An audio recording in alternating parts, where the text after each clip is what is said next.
Hey guys, this is Steve here in Hankster's Hot Rods, and what we have for you today is a 1968 Chevrolet Camaro convertible, and we're going to do our walk around like we normally do, starting at the front.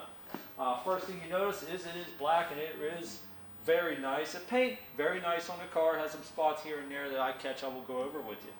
Also, you'll notice it has a Cowl induction hood. It has a 2-inch steel Cowl induction hood. Really goes with the car, gives it that racy look as with the wheels and so on. Down with the wheels, they are the polished aluminum American Racing Torq Thrust 2 wheels with the BFG raised white letter Radial TA tires. And that's the whole way around. We do have 215 65 on the front and 245 60s on the back. So they are different sizes. You'll also notice 327 emblems on the fender. It is a 350, so it is not a 327. Coming back to the first gap here between the driver's side door and the driver's side front fender. Our gap, nice and even going down, as you'll notice the chrome rocker molding strips on both sides as well. Our body line lines right up there, very nice and even. Our bright work around the windows here does have some scratches and that here and there, but overall pretty good shape. Coming back, our glass front windshield and our glass on the driver's side here, no chips or cracks in that. We have a white convertible top on this car. Top does have a couple little things here. It is fraying on the edges here. Still intact, but you do have some frayings on the sewn lines here. It does have a little bit of staining here, as you can see, but overall still intact there. And this is a manual top. Coming back to our next gap, nice and even going down. You can see our body line lining right up there. What we're going to do is open up the driver's side so you can see the interior from this point of view. It does have the white vinyl bucket seats, bench rear, white door panels. It is a automatic on the floor, 700 R4 transmission in this one, not stock transmission. We got the AutoMeter Phantom white face gauges in front of the shifter and throughout the instrument cluster. Very nice gauges, and we do have a tilt steering wheel in this vehicle as well, so that makes it easier to get in and out of these. Nice black carpet. The dash pad is in nice shape, and our door jamb's also in nice condition. Moving along here, come along to the back. We do have a trunk mounted rear wing. Our trunk mount gap is in pretty even whole way around. And this is the plastic back. This is not the glass, this is a plastic back window for the convertible top. Coming around to the back, chrome on the back bumper. Does have a couple little scratches here and there, here, a couple little scratches, but overall not too bad. Our tail light lenses, little scratching on them, but intact there, and our bezels are in nice shape, and that is on both sides. And of course we've got the SS gas cap. What we're going to do now is open up the trunk, and we're going to go over everything in here.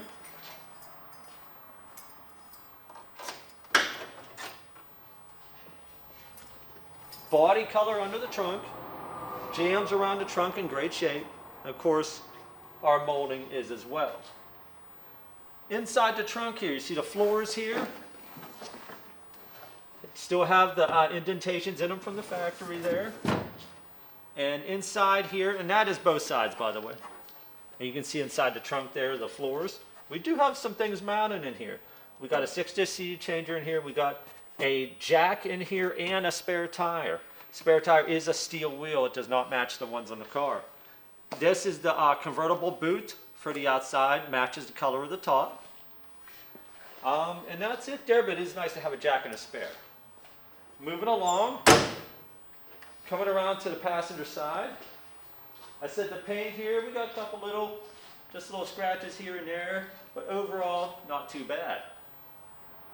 We do have the chrome wheel well moldings the whole way around. Coming up to the passenger side glass. No chips and cracks in there. Our first gap on the passenger side door to quarter. Pretty even the whole way down. We do have the body lines lining up pretty nicely there. What we're going to do now is open up the passenger door and let you see it from this point of view. Seats overall in pretty good shape there. Carpeting, very nice shape. Our center console and our dash is really nice shape. You can see the aftermarket steering wheel there, the car's steering wheel. Moving along to the passenger front fender to door gap. Nice and even going down here. And our body lines lining up very nicely there. This side of the windshield, no chips or cracks. Our hood gap, pretty even, whole way around. Coming around to the front bumper chrome, very nice shape. Our grille, very nice. I don't see any chips and cracks in that. And our bezels around our headlights, also very nice. What we're going to do right now is pop the hood and let you see the engine, and then we'll go over everything in here. The hood does have a hole in it there. This is a steel hood. A couple things we got under here. This is a GM 5.7 350 engine. It does have aluminum heads. We got aluminum Holley Street Dominator intake there. We got a Holley Street Avenger 4-barrel double pumper carburetor. These are the center bolt heads. This is a newer crate engine. We do have the MSD ignition box and the RPM activated switch there. We got the spark control box here, timing control box there as well. This is power brakes and power steering. Stock style radiator, and we do have the exhaust headers there as well, and a Taylor Spira Pro wires. All in all, a nice little package here. What we're going to do now is put it up on the lift and let you see the undercarriage and everything under there. Hey guys, we got our 68 Camaro up in the air. We're going to go the undercarriage like we normally do. Starting at the front, we do have 15 inch pads all the way around. As I said, these are aluminum front plus two wheels. Two 15s in the back with the 245 in the rear.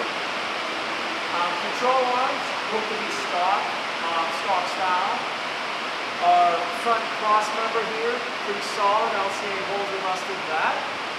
Our greasables, tie rod ends and so on here look to have been greased and taken care of. Our front frame section here looks really good there. On these front frame sections. We do have dual exhaust here. We've got the long tube headers going in the dual exhaust with the crossover pipe, and we'll go over the rest of it when we get back here. These are the Flowmaster mufflers. Our 350 here, oil pan seal, nice and dry. Our rear main seal. Our transmission pan on our 700 R4 transmission, nice and dry. And our output seal on the transmission looks really good. I don't see any leaks or anything there. Our transmission cross member looks really good. Say holes or cracks in that. Coming back, you do see our e-brake cables here going back to both rear wheels. One thing I will mention, you notice here, both sides, we've got frame connectors running from the front frame to the rear section all the way back, and they are bolt-on frame connectors here in the front.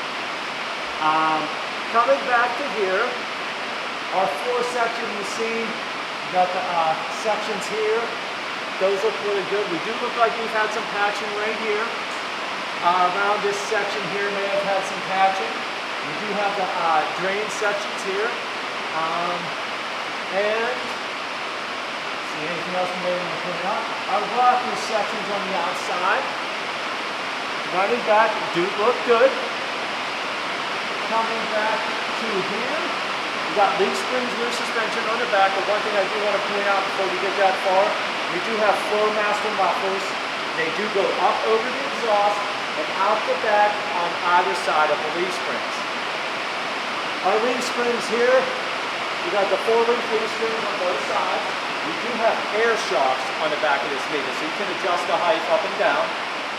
Coming back to our input seal and our rear differential cover, our 10-volt rear end. No leaks there, nice and dry. And we do have a TA aluminum rear differential cover on the back of this as well, with a drain there, so that's nice. It really makes it easy to change the fluid out. Our tank straps on our gas tank here mounts front and back. Look good there. Like I said, we got the air shocks on the back. Overall here, our exhaust does come out either side of the spring, as I said.